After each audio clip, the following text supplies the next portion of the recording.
everyone, and welcome back to another video. So I thought we would do a bit of a different video today. I was prepping my apartment for Christmas decorations when I came across some of the photography books that I was collecting, and I thought I would do a short video about a couple books that are really great if you were starting off in photography or you like reading photography books. So let's get into the video. So when I was starting my photography, I didn't know a lot about exposure, composition, framing, lenses, all of that kind of stuff. And I did read blog posts and I was on Pinterest all of the time trying to consume as much content about photography, and I was watching a lot of YouTube videos. But the first book that I actually picked up regarding photography was this one here, and it's called Read This If You Want to Take Great Photographs by Carroll. This book is just packed with photos from like 50 different photographers and great tidbits of information. So this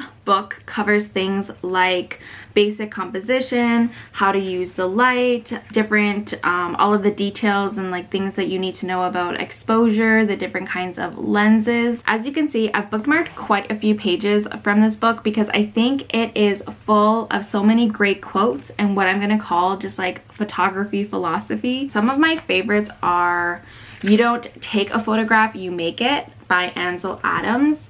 Another one that I really loved was "Don't Look, See," and what I really loved about it was just how it speaks to the fact that like photography is so personal, and what one person might think is absolutely beautiful and fascinating is like blah to another photographer. So it's like photography is just very personal. As well, I love this one, and it's called Photography Yoga, and basically, you know, you're doing whatever it is to get the shot, which might entail hunching over, squatting, getting on the ground even though it's raining. So this book is small. It's a pretty quick and easy read. I think I was able to finish it in like one night. I think there's only, let's see, there's only like 125 pages if you read like the little troubleshooting bits in the back, but I think it's full of great information. Again, if you're like a beginner photographer or you like reading and collecting photography books.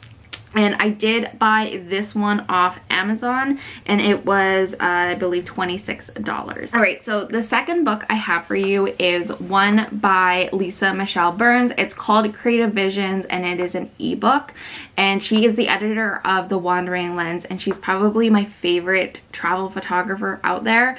And so I bought her ebook back in the summer. So in the summer, I was really like tossing and turning and really confused about like what kind of photography I wanted to focus on.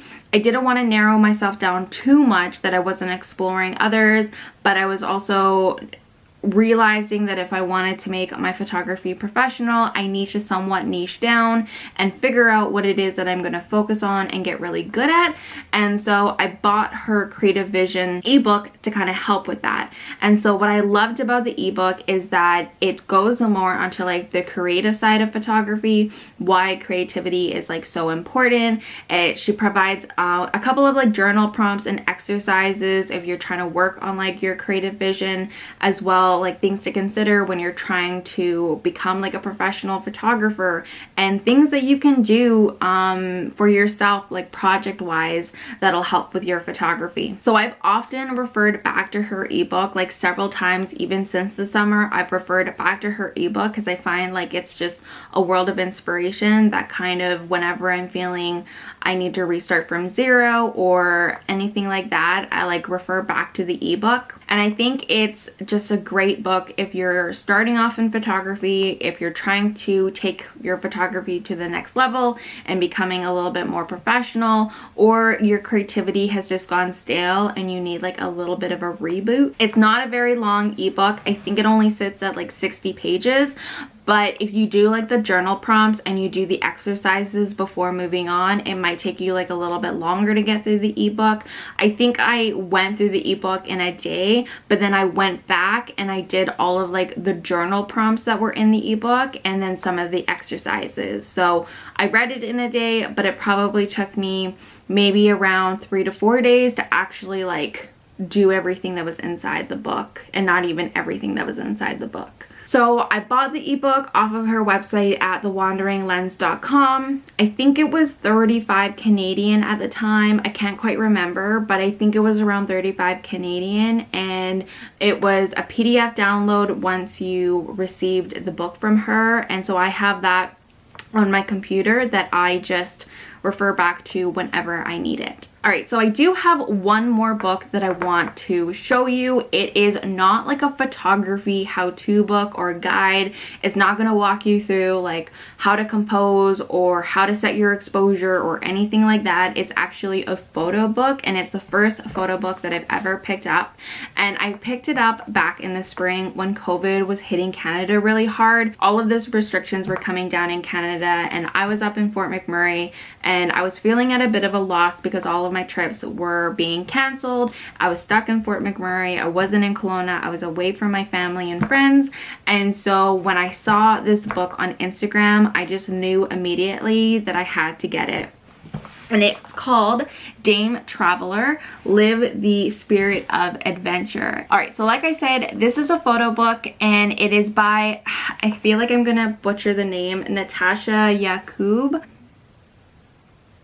And basically it's just full of, I don't know if I can do this really that well. Basically it's full of travel photos from around the world from different people in this like Dame Traveler community, and it's just absolutely gorgeous.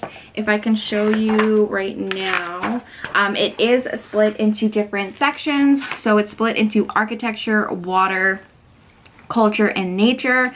I particularly love the water section. I have gone in, and you can also see that I have also bookmarked pages from this book. I really like bookmarking pages in my books, but I don't like ruining my books all the time. So I have like stickies that I like to put in there.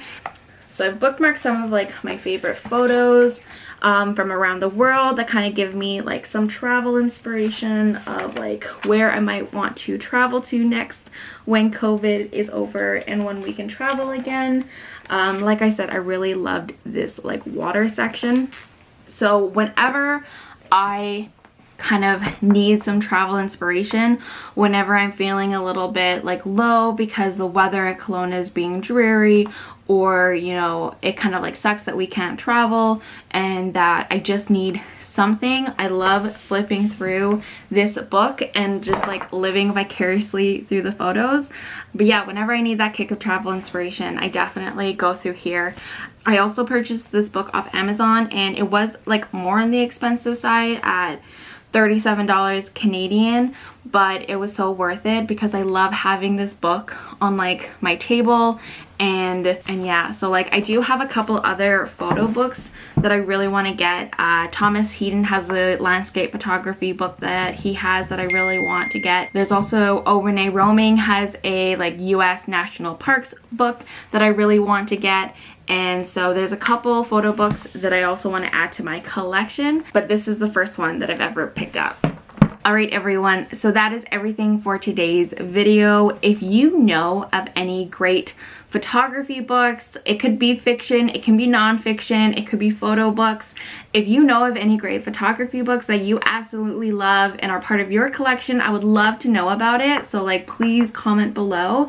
If you like this video, please hit that like button and subscribe, and I'll see you in the next video.